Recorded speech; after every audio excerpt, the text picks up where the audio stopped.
Norðlenska kjötið, uppskrift að góðu kvöldi.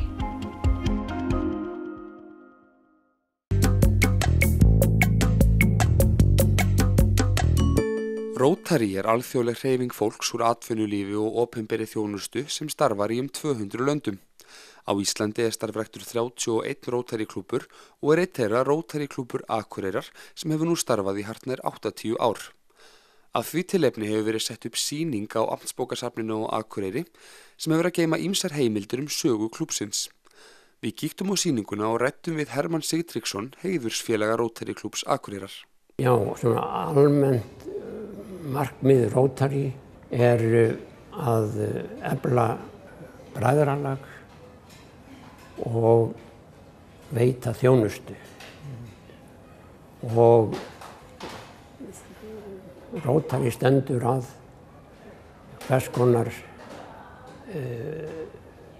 menningar og mannúðarmálum og leitast við að efla samkennd og frið í heiminum. Og Rótari hreyfingin stendur fyrir margvíslegum verkefnum. Það til dæmis stór sjóður, Rótari sjóðurinn, sem stendur að margvíslegum verkefnum í heiminum. En langstærsta verkefnið baráttan gegn lömunarveiki í heiminum. Sem hérna stórt plakat á bak við okkur sem sýnir svona part af því sem þar að gerast og að vinna að. Hvað hefur einkennt starfsemi Rótari klúbbsins hérna á Íslandi og kannski hérna á Akureyri? Já, þeir vinna náttúrulega í anda Rótari hreyfingarinnar með sömu áherslum og vinnu við ýmsa þætti bæði hér í nærbyggðinni og fyrir okkar sveitarfélag. Og þar eru margvísleg verkefni sem við komum inn á sem við vorum að séu til góðs. Getur nefnt dæmi verkefni sem það hefur unnið? Við höfum unnið mikið af skógrækt bæði í bænum og utan bæjar. Við höfum unnið að ýmsum verkefnum sem eru svona styrkja starfsemi klúbba og við styrkjum skiptinema til náms.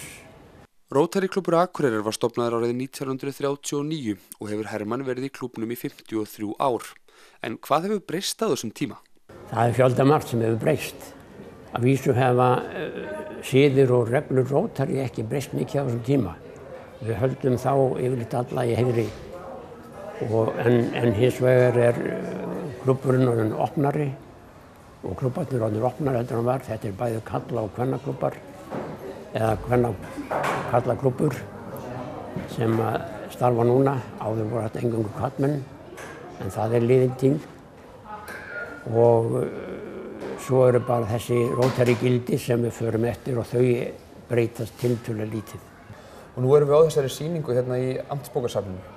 Hvað geturðu sagt mér frá þessari sýningu? Þetta eru myndir og fleira? Já, þetta svona saga klúbbsins í myndum og máli. Og þessar myndir eru teknar í svona síðustu 40 ári, þar sumar hverjar. En sumar eru tiltölulega nýjar og þannig að þetta á að spanna þó nokkuð mikið yfir sögu klúbbsins. Og svo eru hérna plakött og upplýsingar svo það sem að gerast í Rótari, bæði hér og alþjóða vettvangi. Á sýningunni að finna ýmsar myndir frá viðburðum Rótari klúbbsins og verkefnum sem klúbburinn hefur tekið að sér, svo sem að brúarsmíði í Glerárdal og skógrækt í nágrenni Akureyrar. Og sér það svona meirihluti karlmanna á þessum myndum? Já, það það og hefur verið, þetta var, eins og ég segi, þetta var karlaklúbbur áður, en nú hann opinn bæði konum og körlum. Hefur þetta ekki breyst til þess betra eftir að konurnar fyrir að koma líka? Jú. Þetta hefur verið mikil lyftistöng fyrir Rótari hreyfinguna. Og þú hefur tekið flestar þessara mynda sjálfur, ekki rétt? Allmargar.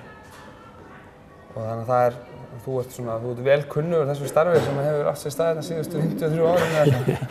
Jú, ég það og hef haft gott af því að vera í þessum klúbbi og maður rifir upp fyrir sér sem norskonar einhverjum orð fyrir Rotary til dæmis sem við köllum fjórprófið og minnum okkur sjálf og ofta á það og það hljóðar svona er það satt og rétt, er það drengilegt, einhverja velvild og vinarhug, er það öllum til góðs.